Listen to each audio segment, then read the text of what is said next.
আসসালামু আলাইকুম। তো আজকে যাচ্ছি আমির কমপ্লেক্স মার্কেট বার্ষিক বনভোজন ও আনন্দ ভ্রমণ 2025। তো আজকে আমাদের যাত্রা হচ্ছে কক্সবাজার। তো আমাদের তৃষা পরিবহনের প্রায় 10টি বাস এখন ঢাকা থেকে ছেড়ে দিবে কক্সবাজারের উদ্দেশ্যে। দেখতে পাচ্ছেন এখানে সব ব্যবসায়ীরা আছেন। দীর্ঘ 4 ঘন্টা জার্নি শেষে আমাদের বাসটি এখন হোটেল নূরজাহানের সামনে বিরতি দিয়েছে। দেখতেই পাচ্ছেন এখানে এখন আমরা একটু নাস্তা করে দেন আবার কক্সবাজারের উদ্দেশ্যে রওনা দিব। হোটেল বিরতি শেষ করে আমরা সবাই ঘুমিয়ে পড়েছিলাম। তো ঘুম ভাঙতেই দেখি প্রায় সকাল 7টা বাজে। তো আমরা অলমোস্ট কক্সবাজারের কাছাকাছি চলে আসছি। আমার ঘুম ভাঙার সাথে সাথেই আমি সবার খোঁজ খবর নেওয়ার জন্য বাসের পিছনের দিকে গেলাম। গিয়ে দেখতে পাচ্ছি সবাই গভীর ঘুমের মধ্যে আছেন। আলহামদুলিল্লাহ, ফাইনালি আমরা কক্সবাজার এসে পৌঁছে গেলাম এবং সকালকার নাস্তা এই জুই রেস্টুরেন্টে করে নিলাম। জুই রেস্টুরেন্টের পাশেই কক্স ভ্যাকেশন নামে এই হোটেলে আমাদের বেশ কয়েকটি রুম বুকিং করা ছিল। তো সকাল 10টার দিকে আমরা কক্সে এসে পৌঁছাইছি। তো এখন যাচ্ছি সুগন্ধা বিচে গোসল দিতে। তো আজ আমাদের আস্তে আস্তে অলরেডি লেট হয়ে গেছে। এখন শর্ট টাইমের মধ্যেই দেখা যাক আমরা কোন কোন প্লেস আমরা কভার করতে পারি। সাথে থাকুন। অবশেষে আমরা চলে আসলাম সুগন্ধা বিচে। তো দেখতে পাচ্ছেন এই সুগন্ধা বিচে আজকে কত মানুষের ভিড়। তো আজকে এখন আমরা সবাই চলে আসছি, এখন গোসল দিব। তো আমার সাথে আরো ভাই ব্রাদার আছে, দেখতে পাচ্ছেন সবাই। এখন আমরা গোসল দিব। তো মানুষের কোলাহল একটু বেশি, তারপরে কিছু করার নাই, এর মধ্যে গোসল দিতে হবে যেহেতু এই সিজনে চলে আসছে। চলে আসছি।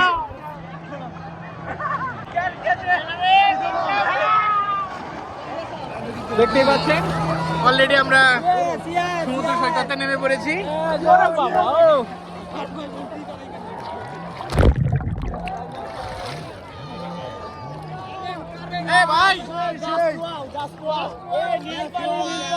আপনাদের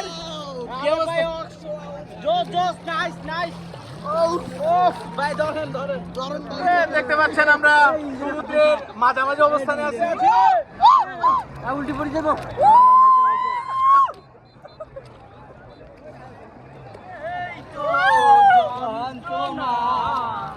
বেঁচে থাকতে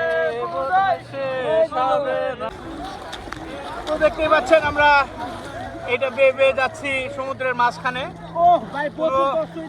কোনো পুল কিনারা দেখা যাচ্ছে না, তারপরও আমরা চলে আসলাম সমুদ্রের মাঝখানে। এখানে যে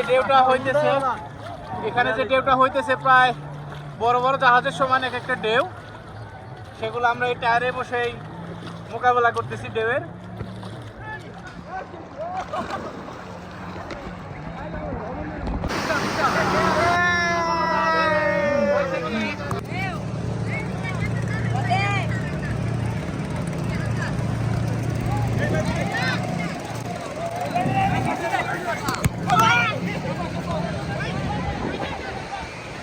ও সে একটা গোল ঘিরেছি ভাই, ভিডিও করতেছে আর গোল ফিরে লাইছি। ও মাই গড, বল আবার পড়তেছে ভাই ভাই। তো ফাইনালি গোসল শেষ করে আমরা এখন আমাদের রিসোর্টের দিকে যাচ্ছি। দেখতে পাচ্ছেন হোটেল দিঘা। প্রায় 1.5 ঘন্টা গোসল দিলাম সমুদ্রের নোনা পানিতে। তো ফাইনালি আমাদের গোসল শেষ। এখন আমরা দেখেন সবাই নায়কের মতো রেডি হয়ে গেছি, দেখতে পাচ্ছেন। তো এখন এই যে দুলাল ভাই, ওই যে আমরা এখন যাব খাইতে জুই রেস্টুরেন্ট, না জুই তো নাম। তো এই রেস্টুরেন্টের খাবার কেমন অবশ্যই আপনাদের মাঝে তুলে ধরবো, সাথে থাকুন। আর আমার সাথে আছে ভাই ব্রাদার, এই যে হাই দেন। দেখতেই পাচ্ছেন আমাদের এখন বুফে খাবার গুলো রেডি হয়ে গেছে। এখানে আছে মাছ ফ্রাই, দেখতে পাচ্ছেন মাছ ফ্রাই। এটা লইট্টা ফ্রাই, লইট্টা ভুনা। এটা বিফ ভুনা এটা।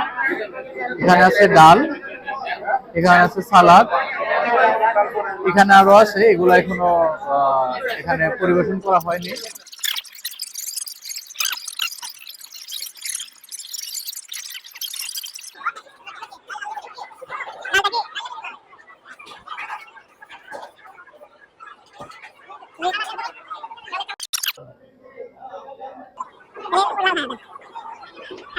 তো আমরা খাবার শেষ করে এখন রিক্সা নিয়েছি, রিক্সায় যাচ্ছি কলাতলি বিচে। ওখান থেকে আমরা বাইক নিব, বাইক নিয়ে আজকে ঘুরে বেড়াবো। আসসালামু আলাইকুম। তো আপনারা এই মুহূর্তে যারা কক্সবাজার ঘুরতে আসবেন তারা অবশ্যই বিচের পাড়ে এসে এগুলো লক্ষ্য করবেন।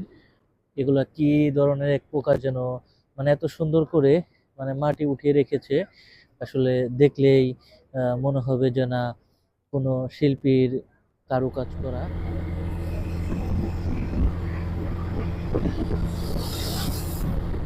তো ফাইনালি সারাক্ষণ ঘোরাঘুরির পর আমরা চলে আসলাম প্যারাসেলিং করতে। তো দেখতেই পাচ্ছেন উপরে উঠে যাচ্ছি। তো উপরে ওঠার সময় এক কথায় অসাধারণ লাগবে যখন আপনি উপর থেকে নিচের দিকে তাকাবেন, সমুদ্র প্লাস পাহাড়ের দিকে তাকাবেন, মানে অসাধারণ একটি ফিল পাবেন। বাট আমার মনটা খুবই খারাপ ছিল, কারণ আমার হাতে মোবাইল প্লাস গিম্বেলটা ছিল। আমার যেন কেন মনে হয়েছে যে যে কোনো টাইমে এগুলো পড়ে যেতে পারে, সেজন্য আমার মনটা খুবই খারাপ ছিল। আলহামদুলিল্লাহ, আল্লাহ তাআলার কি অপরূপ সৃষ্টি।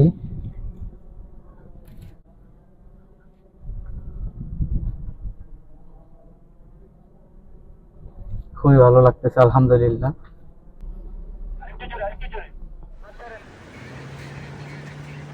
একটু হেঁটে যাবেন, বসে যাবেন না, মাটিতে পা লাগা মাত্র হেঁটে যাবেন। ফাইনালি সারাদিন ঘোরাঘুরির পর এবার আমরা সবাই মিলে রিসোর্টে চলে আসলাম।